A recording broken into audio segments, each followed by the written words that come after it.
Bom dia, bom dia, bom dia, bom dia. Bom dia a todos, bom dia a todas. Uma ótima quarta-feira, um ótimo Café com Penal para todos nós.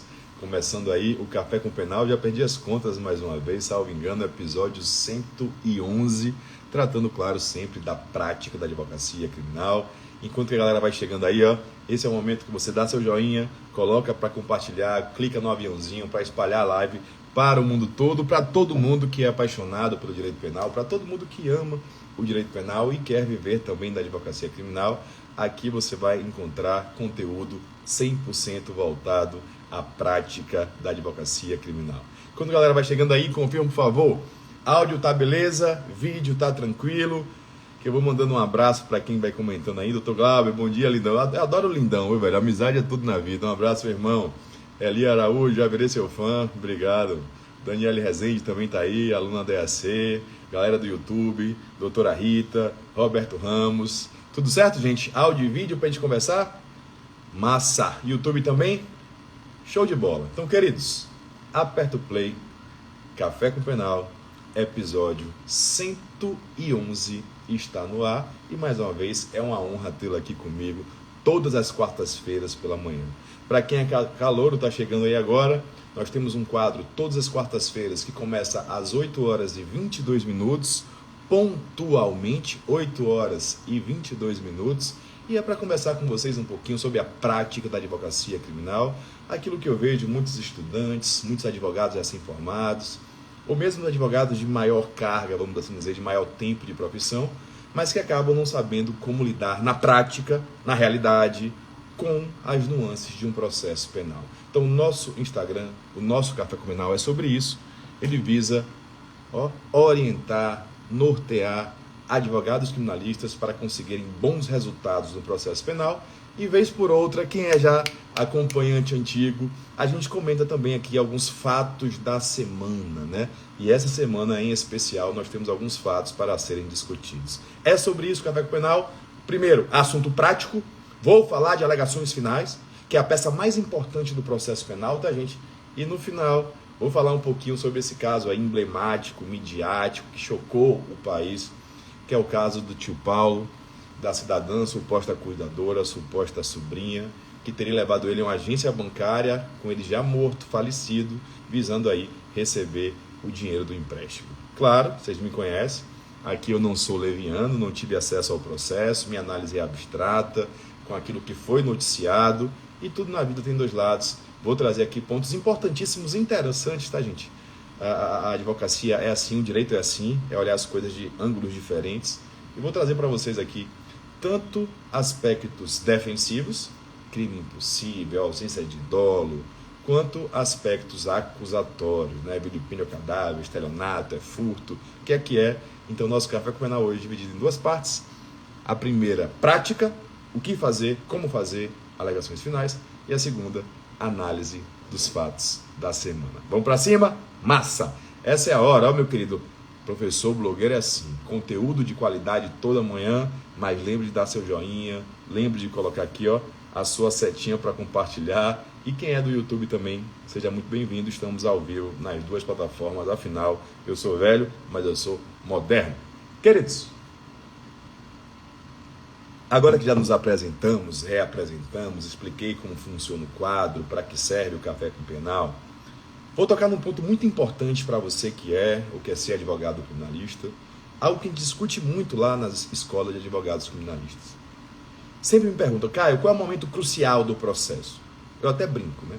O momento mais importante do processo penal é a distribuição, porque quando distribui o processo a gente sabe para que juiz vai, qual é o entendimento do juiz, se é mais rígido, se é menos rígido. Mas do ponto de vista defensivo, de petições, qual a petição mais importante do processo? Estou falando da petição mais importante de todas.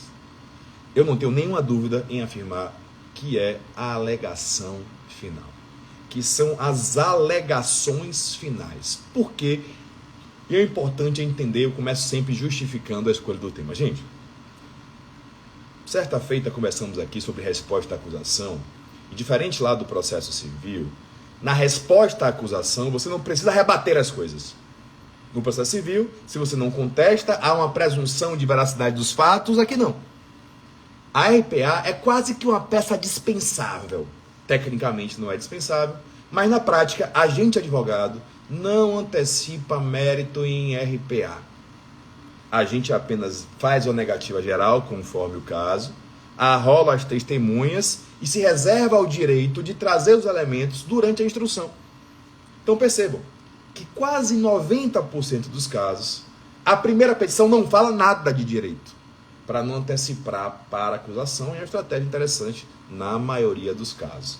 Por quê? Se a acusação não sabe a sua estratégia, a condução probatória da acusação não é para refutar a sua tese. Viu como é pertinente, como é inteligente isso? Se eu não digo qual é a minha tese, o promotor começa perguntando, né, nas testemunhas de acusação, pelo menos, e ele não vai refutar a minha tese, defesa fala por último, eu consigo deixar a última versão, a última imagem, muitas vezes é aquela mais persuasiva. Então, primeiro, RPA a gente faz genérica. Para deixar para alegar tudo agora em alegações finais. Peça mais importante do processo penal. Vou acompanhando aqui as mensagens, tá, gente? Dentro do possível vou respondendo para não perder o fio da meada. Estou vendo aí que tem convites para palestrar. Vocês percebem, eu sou apaixonado, aficionado por palestra. Se tiver algum evento aí durante o Brasil inteiro, me chame. E eu quero começar com vocês sobre alegações finais. Primeiro, noções teóricas só para a gente sentar as premissas. Caio, qual é o momento processual para apresentar, o verbo é esse, as alegações finais, tá, gente? Primeiro, é a última peça do processo penal. O momento é, quem está copiando aí, que gosta de ser mais organizado, didático, o momento processual é após a instrução probatória. É o último ato do processo, as alegações. Como o nome diz, alegações finais, não são iniciais. Então, meus queridos, houve a instrução, já encerrou a produção probatória, o Ministério Público, a acusação fala primeiro, depois das alegações finais do Ministério Público, você, defesa, vai falar, é o último ato do processo. Então, primeiro ponto aí no seu caderno, qual é o momento? É o último ato do processo, após a instrução, após a apresentação das alegações finais pela acusação. Beleza? Bom, só fazendo um registro aqui para o meu querido amigo Everton Andrade, novo papai, meu irmão, muita felicidade para você, para sua família. Tempo que não o vejo, mas saiba, meu irmão, que você mora no meu coração, que a sua família agora, crescendo, está sempre em minhas orações. Viu, irmão? Saudade de você, um beijo grande, um grande registro aqui de um grande amigo. Tamo junto. Beijo.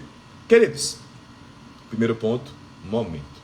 Segundo ponto, qual é o prazo das alegações finais, claro? Se é a peça mais importante, com certeza tem um prazo muito grande, não é não? Não. Ninguém quer facilitar para advogado criminalista, não, tá, gente? Segundo ponto, ainda noções teóricas. O prazo para apresentar alegações finais é de apenas 5 dias. Pouco, Caio, muito pouco. Mas calma, que a gente só apresenta alegações finais após a acusação. Então esse prazo, que em tese legalmente é de 5, ele se elastece um pouco, porque primeiro o MP faz as alegações, o processo vai concluso, o cartório intima você para apresentar as alegações finais defensivas. Então, segundo ponto, prazo 5 dias, mas 5 dias após o MP. Não é só... Cuidado, isso aqui é uma pergunta muito comum, e aí já falando de prática. Não é 5 dias, vai, MP apresentou, eu apresento. Não. Eu sou instado a me manifestar depois da apresentação do MP. Então, às vezes, é muito mais do que 5 dias. Ponto da prática. Advogado criminalista se arromba. Conta em dia corrido. Não tem negócio de processo civil, não, de dia útil, tá, gente? São 5 dias corrido. Você que é processualista sabe.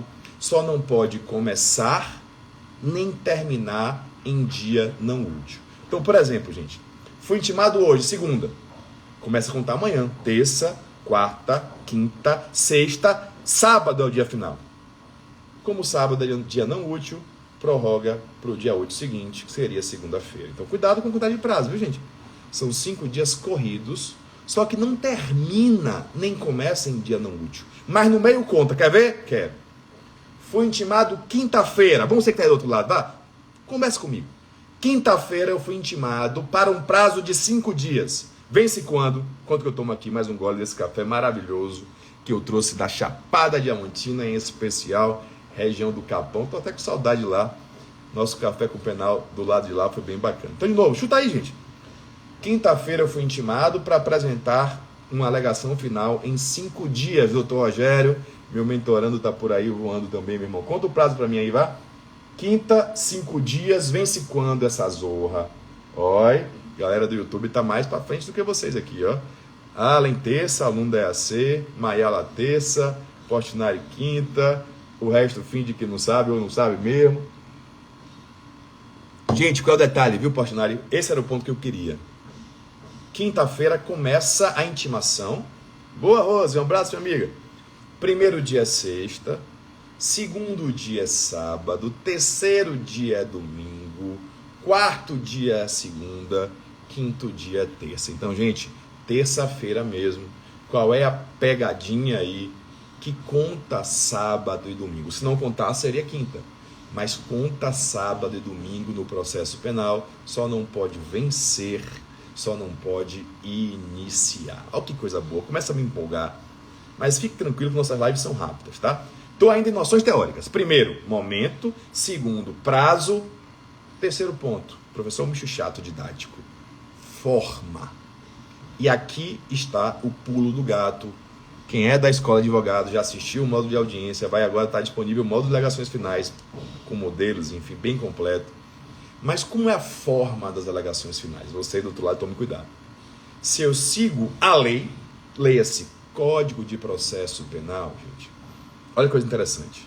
As alegações finais, elas são orais. A regra pela lei é que as alegações finais sejam orais, no gogó. Ouve a última pessoa, o interrogatório, abre a palavra para as partes. Ministério Público, 20 minutos. Defesa, 20 minutos. Prorrogáveis por 10 minutos cada um. Então, olha que coisa interessante. Se eu sigo o rito, a ritualística do Código de Processo, alegações finais são orais. Então, não pense, advogado, em ir para uma audiência de instrução sem ter as suas alegações finais prontas. Eu ensino como é que faz isso lá no EAC. Tem que ter a alegação final 80% pronta antes de ir para a audiência. Porque se o juiz, se a juíza seguir o rito, ela vai ser oral. E como é que eu faço, gente? Só um apanhado geral. É igual uma petição, você vai fazer escrita mesmo. Na hora você vai dar pitar. É igual, começa com os fatos.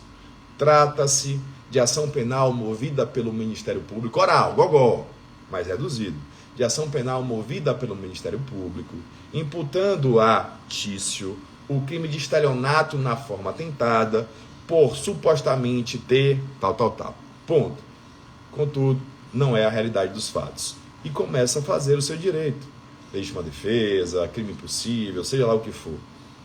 E deixa um espaçozinho para os depoimentos. Eu já chego pronto, 80%.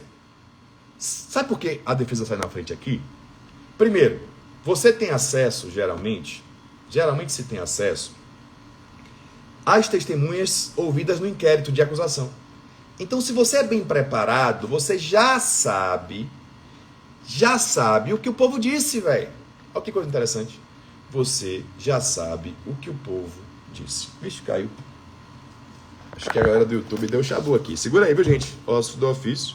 Tô aqui tentando ainda me organizar. Se cair o YouTube, eu vou seguindo por aqui, tá? Tudo certo por aí? Instagram? O computador apagou aqui, viu, velho? Esse civilista fica jogando praga na gente. E às vezes dá um chabuzinho aqui. Acho que o YouTube sumiu, né? Vou seguindo. Gente, me dá um ok aí pra ver se sumiu tudo. Foi a internet. Ou se tem alguém me ouvindo por aí. Eu tenho muita coisa pra conversar ainda com vocês hoje. Tudo certo, Adriana? Tem alguém no YouTube aí também? Ao mesmo tempo, eu tô aparecendo lá no YouTube? Acho que não, né? Que pena. Vou seguindo. Queridos, vamos seguindo aqui devagarzinho. A gente faz essa resenha por aqui mesmo. Depois eu subo lá pro YouTube, beleza? Acho que o YouTube deu chabu aqui. Amigos, valeu, Luanzinho. Um beijo, meu irmão. Quando eu tô falando aqui, saiu, né, Allen? Então, avisa lá, galera, se tiver alguém que deu chabu para vir pro Instagram, que o Instagram tá bombando. Quando eu falo em alegações finais, ela, em regra, é oral. Então, velho, vai com tudo sistematizado. Você, a essa altura, já fez o relatório. Quem é DAC sabe, viu, velho? já sabe o que a testemunha de acusação disse. Então você já tem uma ideia quase de 90% do que vai acontecer na audiência. Se você fez o dever de casa, já conversou com suas testemunhas para saber o que ela tem a dizer, se já leu o inquérito, já viu as testemunhas de acusação que não muda, você já consegue deixar a sua alegação final quase pronta. Então vá preparado para fazer alegações finais orais. É o que acontece na regra? Não, tá, gente? Embora haja um instrumento normativo dizendo que é oral, na prática, a grande maioria dos juízes e juízas fazem de forma escrita, que é a peça que eu estou falando hoje, que são as alegações finais em forma de memorial. Tá acompanhando? Bom, ensino lá no EAC, vou dar uma dica para você aqui interessante, que eu, Caio, eu tento evitar a alegação final oral. Como assim, Caio? Você tem medo de falar? Não, gente. É entender a importância da peça. Vou repetir. Caio evita a alegação final oral. A todo custo. Por quê? Porque a alegação final é a peça mais importante do processo, gente. Eu não posso vacilar. Geralmente é o único momento que a defesa fala nos autos. Eu não vou fazer a alegação final meia boca ou com o juiz me enchendo o saco para ser rápido, porque eu tenho responsabilidade. Como é que eu tento evitar, se é possível? Primeiro, o próprio CPP, ele diz expressamente que em caso de pluralidade de réus ou complexidade, vai ser feito por memoriais, por escrito. Então, sempre que o juiz, a juíza, determina a hora, fala, excelência, com devida vênia, gostaria que reconsiderasse, dada a importância da peça defensiva de alegações finais, dada a complexidade do fato, pois nessa sentada que durou 3 horas, foram ouvidas 8 pessoas, e a defesa precisa de tempo para se debruçar ao processo e mostrar as falhas acusatórias. Não tenha vergonha não, porque isso é técnica. Você consegue fazer uma boa alegação final oral, escrita muito melhor, porque vai parar na tranquilidade, vai analisar de novo o depoimento, cada pormenor, vai transcrever. Então, eu tento mesmo, sem nenhuma vergonha. Ah, doutor, se eu não gosto de fazer oral, não, doutor, estou preparado para fazer, só que eu estou prezando pela defesa, pelo contraditório, pela ampla defesa. 3 horas de audiência com 8 testemunhas, já é a segunda audiência, não faz sentido em ser alegação final oral. Até porque, como Vossa Excelência bem sabe, o prazo para alegações finais é exíguo. Ah, Caio, não sei o que é exíguo. É curto, é pequeno. É de apenas 5 dias, de modo que não há qualquer risco prescricional ante o deferimento do pleito. Então, gente, 2 autos, eu quero fazer escrito, meu irmão, com calma. Se mesmo assim o juiz ou juíza bate o pé, exatamente, Rafa, o que é que eu, Caio, faz? Tá, gente? Eu digo, tá bom, excelência. Segundo o rito do CPP, em havendo alegações finais orais, o juiz ou juíza profere de imediato a sentença. O senhor, a senhora vai proferir a sentença em mesa? Já peguei alguns juízes de surpresa, porque tem que seguir o rito para os dois. Porque se não vai sentenciar em mesa, não é simples como ele está dizendo, não. Se fosse simples, sentenciado. Deu para entender? Não pode ser confortável para ele e desconfortável para as partes. Só faz sentido alegações finais orais se a sentença também for na hora. Claro que às vezes é um tiro no pé. Você tem que conhecer o magistrado, a magistrada, para saber quando esse tipo de argumento é interessante. Mas faz sentido ou não faz? Ah, não, vai ser oral, mas eu vou fazer a sentença daqui a 6 meses. Porra. Respeite a defesa, você é advogado, você é advogada, se dê ao respeito também. Pegou a mãe aí? Já sabe, pelo menos uma ideia, claro, na EAC tem uma aula só sobre isso. Já sabe como evita alegações finais orais. Não evitou, ou achou que dava para fazer, vamos fazer por escrito. Ou vamos fazer oral e tudo bem. Massa? Então, para mim, vou andando. Para quem chegou aí agora, estou falando de alegações finais. Ponto crucial, nevrálgico do processo penal. É o último momento de se manifestar. E se dizem que a primeira impressão no processo é que fica, eu digo que é a última impressão que fica. Diferente da vida real. Porque quem fala por último não é refutado, a tese tem mais força. Ponto. Saiba fazer. Vimos o momento, o prazo, a forma, como evitar alegações finais orais e o próximo e último tópico dessa parte. O que é que eu alego nas alegações finais? e aqui você até grosseiro, tudo.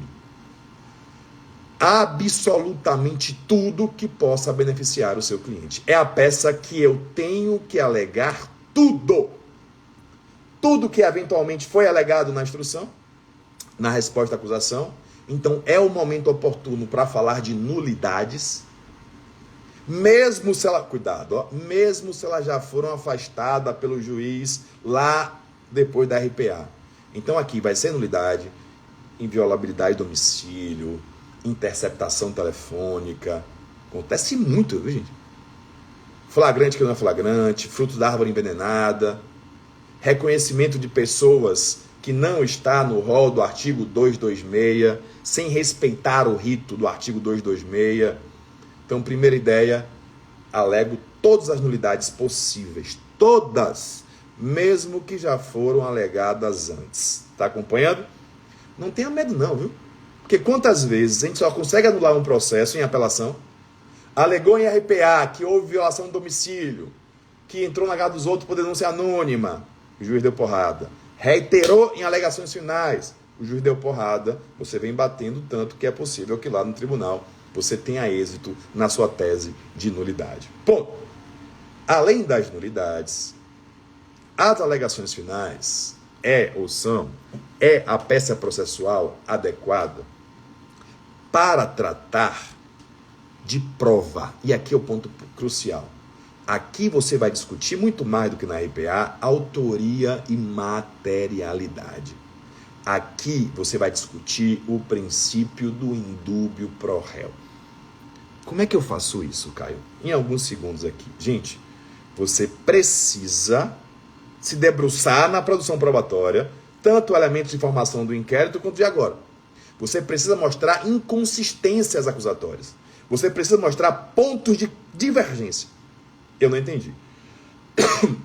Se você discute materialidade, é mais fácil, é laudo, mas se discute autoria, você precisa evidenciar, mostrando a prova dos autos, fazer o cotejo, que aquilo que a acusação diz não se prova.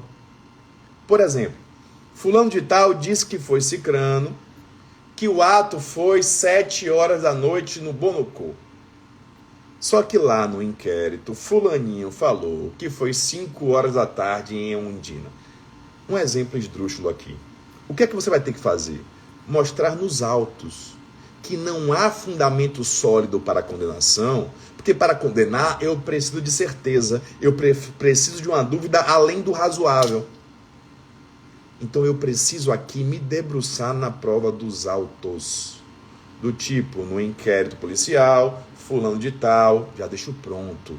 E de tal, folha tal, consignou, relatou que tal. Contudo, em juízo, a versão foi diametralmente oposta. Fulano alegou nessa assentada aqui. Entendeu como é técnico? Eu já venho pronto com o inquérito. Só vou complementar com aquilo que a instrução trouxe de novo. Esse é o ponto principal. Quem chegou aí agora, estou falando de conteúdo de alegações finais. Conteúdo é 1. Nulidade. 2. Mérito.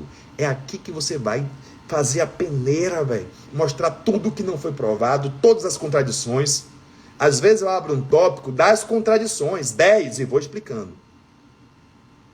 Mas seja cirúrgico em apontar as contradições. Apesar de ser a peça mais importante, não precisa ser uma peça longa, tá, gente? Quem fala demais não tem razão. Pode ser uma peça enxuta, mostrando pontualmente as intercorrências, as contradições, porque o indúbio pro réu é nessa fase que você vai alegar. Se a testemunha não reconheceu, você vai dizer. Se o laudo foi inconclusivo, você vai apontar o ID, vai apontar a folha, vai apontar a zorra toda. Vai dizer que fulano de tal, que não houve testemunha presencial, ao contrário, a testemunha apenas de ouvir dizer. É aqui que você vai buscar contradições. Ponto. Aqui a gente chega no padrão. Não me alonga não, tá, gente? Daqui a pouco eu falo do caso. Que padrão? Nulidades e mérito. Absolvição. Ponto. Se eu falo em absolvição, muita gente para aqui. Caio, Sou eu, que eu faço na minha vida, no meu escritório, com os meus processos, com os meus clientes. Caio também antecipa teses subsidiárias. Não entendi, Caio. Pede vênia, pede desculpa. Doutor, pelo princípio da eventualidade, caso o senhor não acolha, Vossa Excelência,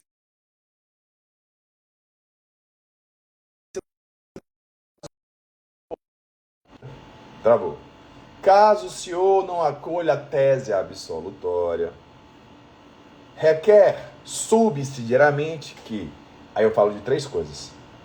Eu falo de dosimetria, eu crio um tópico da aplicação da pena mínima. Por quê, gente? Porque nesse tópico eu já vou antecipar as minhas atenuantes. Eu vou minimizar erro, porra. Quantas vezes o juiz não percebe que é menor de 21 anos? O juiz não se atenta que houve uma confissão lá no inquérito. Eu antecipo.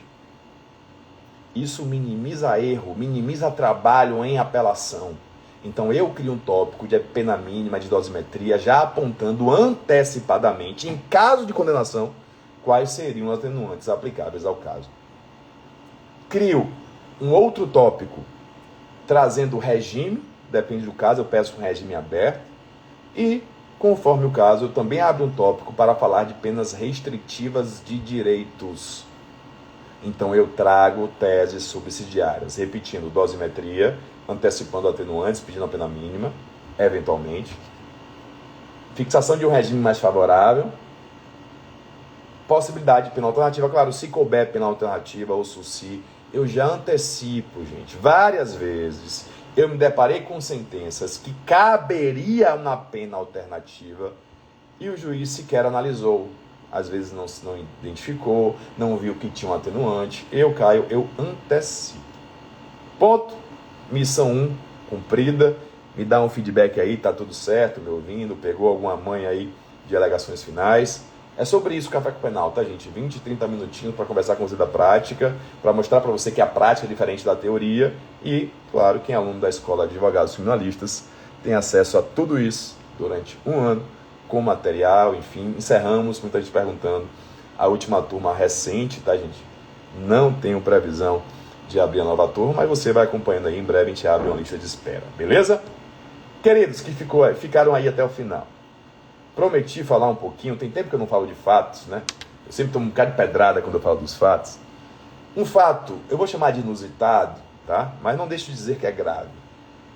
Ganhou o noticiário brasileiro nos últimos dias, na última semana, e eu recebi, sem brincadeira, mais de 15, 20 mensagens de pessoas querendo que eu analisasse juridicamente esse caso de Tio Paulo.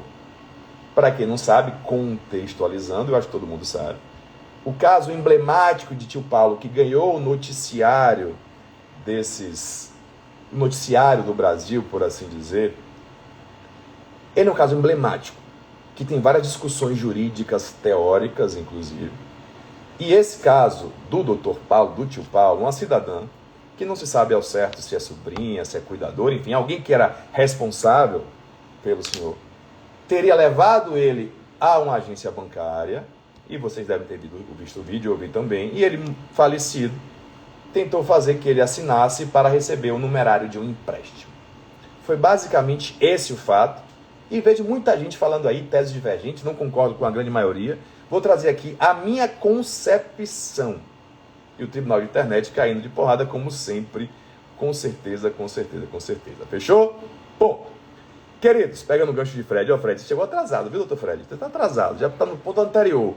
Quem não sabe aí, Fred Catani, um grande amigo, um grande advogado. Acho interessante. Fala do Tribunal do Júri ou geral? Se for para uma apelação, para um recurso, eu acho muito importante também os memoriais. Principalmente, não é nem só o relator, viu, Fred? Eu acho mais importante até conversar com o revisor, com o terceiro julgador, que geralmente não tem tempo para olhar o processo. É bom você fazer um despacho de memoriais, sentar e conversar. Queridos, esse é o momento que você dá o joinha, coloca o compartilhamento para sua mãe e sua avó ouvir uma versão técnica, imparcial do fato. Vou analisar o fato sobre 2 vertentes. Conhece o fato, né? Primeiro, a vertente acusatória, que é importante entender a acusação. E segundo, uma versão defensiva, que é até meu local de fala. Mas vamos lá. Quais seriam as possíveis tipificações? Não é o que eu concordo, é o que estão imputando à cidadã, fazendo aí o julgamento moral, os tribunais da internet, como bem disse minha amiga Rita. Gente, primeira imputação que eu vi foi a de furto mediante fraude. Eu discordo, vou explicar por quê. Teoricamente, haveria um furto mediante fraude, claro, tentado, porque utilizou-se de uma fraude, fingiu que ele estava lá assinando, que estava vivo, para obter uma vantagem, para subtrair. Já antecipo tese defensiva. Furto mediante fraude não me convence. Mais técnico seria a segunda acusação de estelionato. E Caio, qual a diferença doutrinária? Claro, eu não tive acesso ao processo.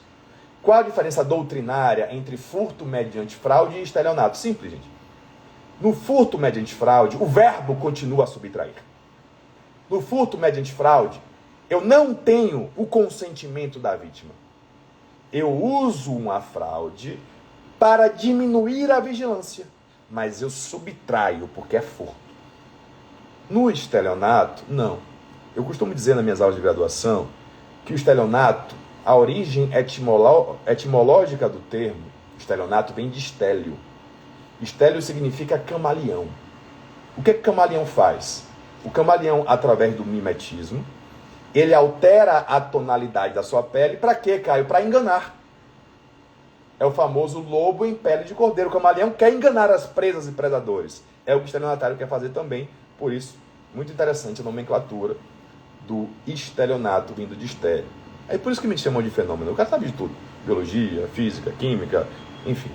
Galerinha, brincadeiras à parte. Eu acho que pode ser um estelionato, sentido bem amplo ainda, tem tese defensiva, porque no caso, não houve um furto. A fraude foi para conseguir o consentimento. Entendeu a diferença?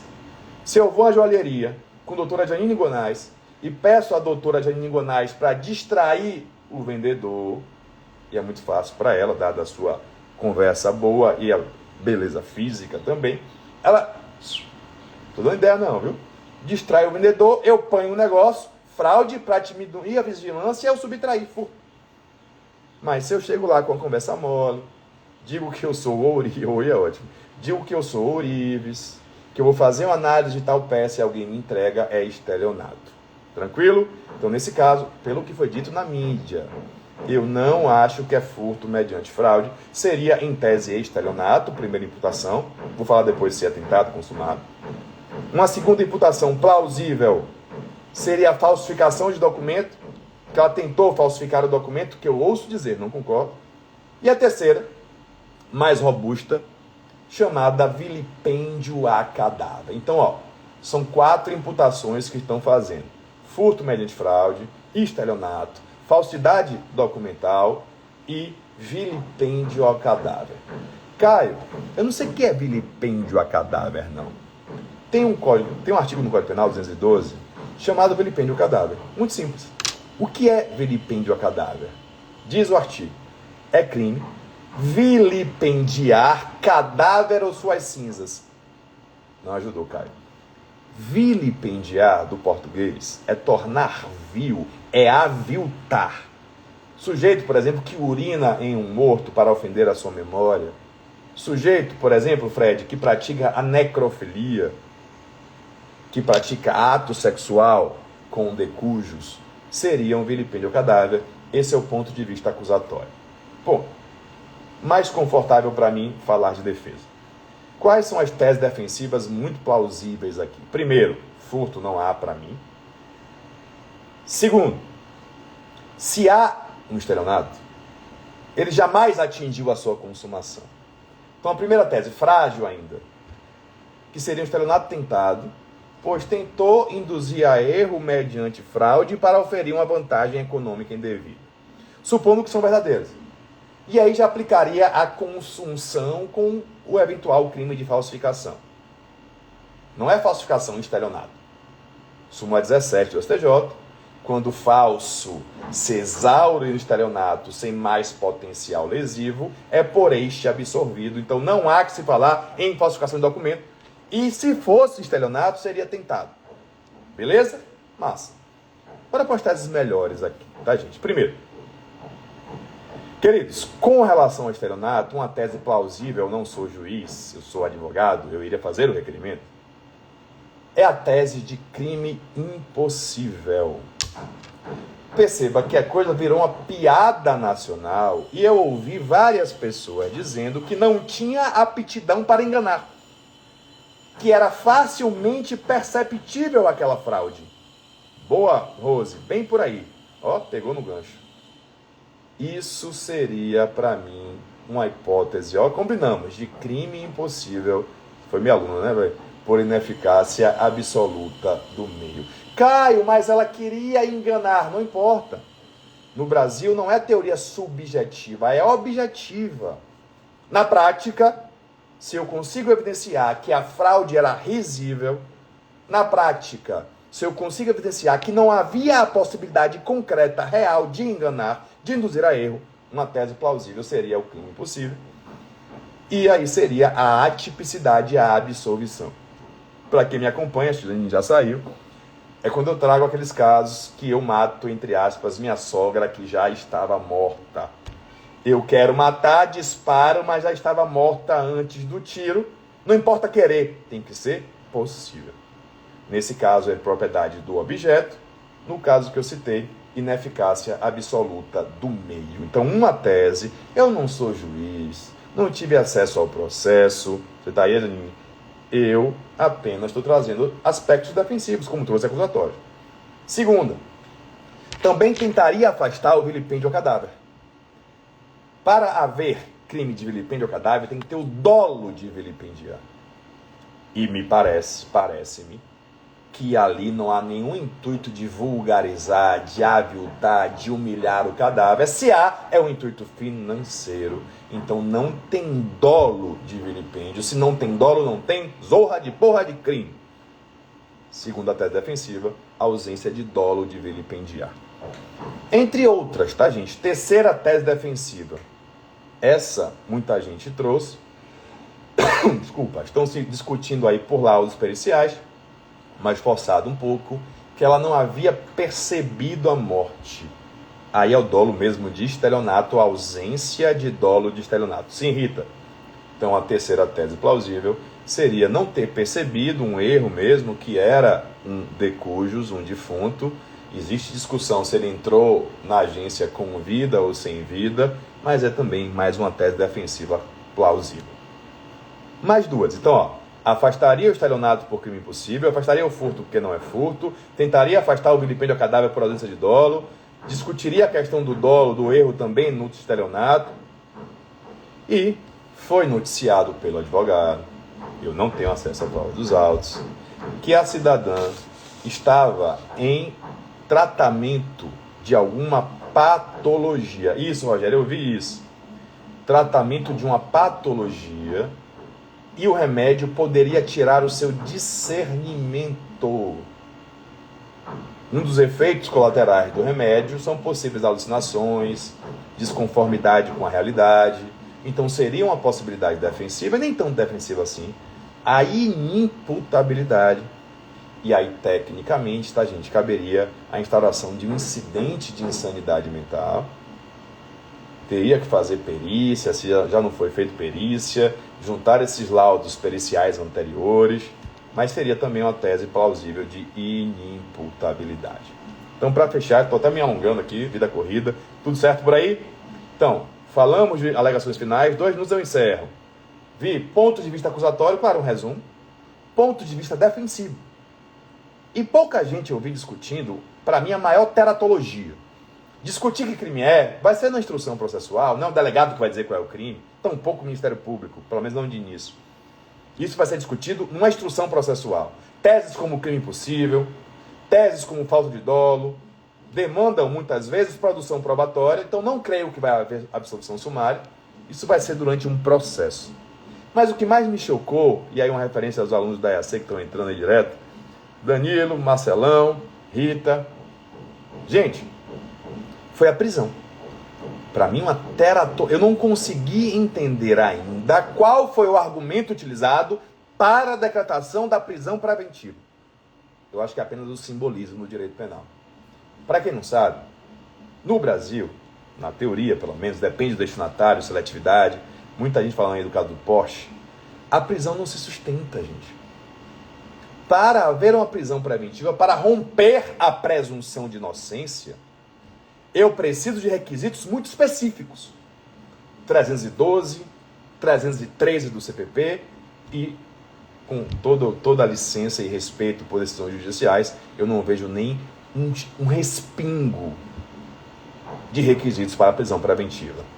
Segundo foi noticiado, primária, de bons antecedentes, já exercia a atividade dela de cuidadora há muito tempo, residência fixa, trabalho, não há qualquer risco à instrução processual. Não foi noticiado que vai fugir, que ameaçou testemunha, que destruiu provas, ao contrário, deu a sua versão dos fatos, está contribuindo. Certa ou errada, a prisão preventiva não me convence. E mais, se quer um filtro objetivo, existe. Ao que parece, assim eu soube pela mídia, foi tipificado como vilipêndio a cadáver e prisão preventiva tem que ser superior a um determinado período, 4 anos. Então, para mim, não faz sentido. E isso aí, Rose, clamor social, repercussão, deviam criar um inciso novo para isso. Clever, primeiro lugar, Clever aí deve ser massa.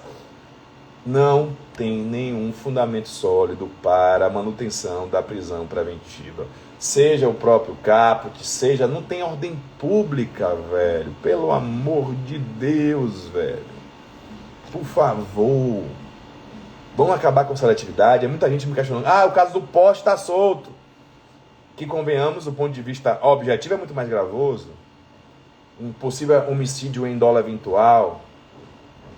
Será que a gente vai aplicar ordenamentos jurídicos diferentes quando o sujeito, o destinatário da norma é diferente?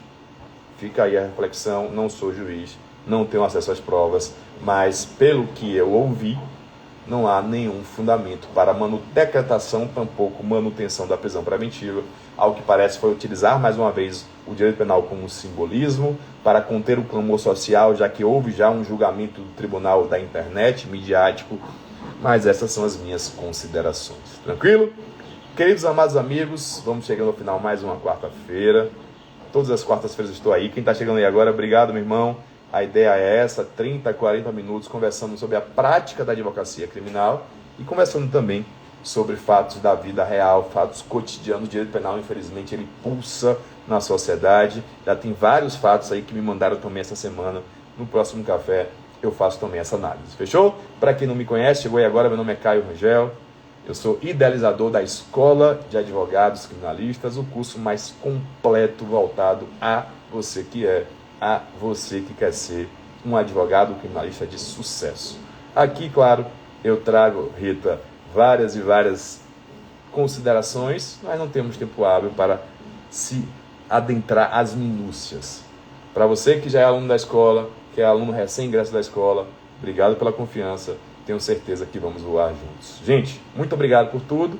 E a contraprestação, tudo na vida tem contraprestação. Você que está aí do outro lado, está indo para o seu trabalho, está no escritório, olhando de canto de olho o celular porque está na faculdade, tem que fazer o print, compartilhar, @Caio Rangel Direito Penal, ainda colocar lá, esse cara é um fenômeno. É só isso que eu peço de vocês para estar aqui todas as quartas-feiras. Fechou?